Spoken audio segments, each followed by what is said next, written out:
Va ora in onda Casa Stipancic.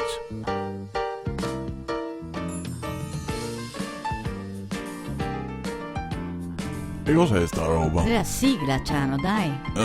Buono, va bene, ciao. È sempre quella, dai, come sempre.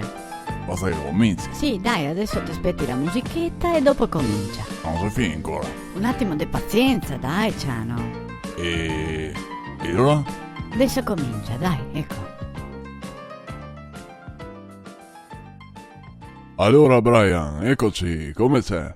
Tutto bene? È andata bene a scuola? Hai ciapato qualche voto?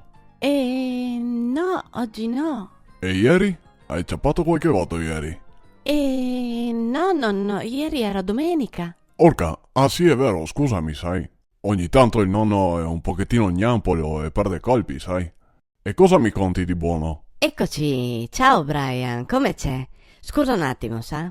Ciano, Dimmi. hai tu forse un altro coso per impicciare i foghi in cucina? Orca. Quello che avevo non mi funziona più. Ah, buttalo pure nelle scopacchie, Marisa. Ah sì? Puoi usare tranquillamente quello che è dentro nell'armerone di là, in scapuzzino. Ah, bon, così posso cucinare.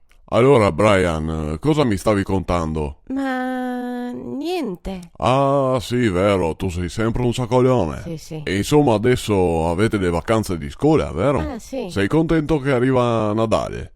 Mm. Contento come sempre. Sì. E papà mi ha anche contato che andrai in chiesa a fare il nonzolo, vero? Il cosa?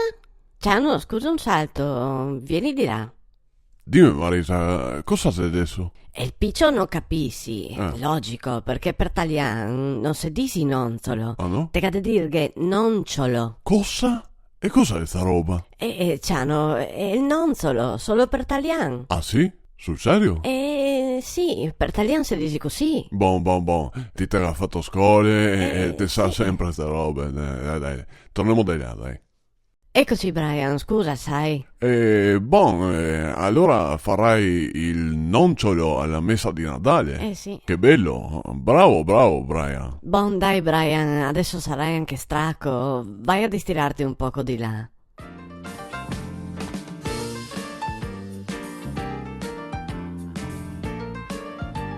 Già finito? Sì, Ciano, sei finito adesso. Come? E sei finito, cosa vuoi fare? Ma mi volevo andare avanti, scusa. No, devi aspettare fino a lunedì. Ah, Sì. è buona. Ma sì, dai, cosa vuoi che sia? Ti aspetti. Ciao, mi non capisco sta roba. No, non ti capisci, non ti ha fatto scuole.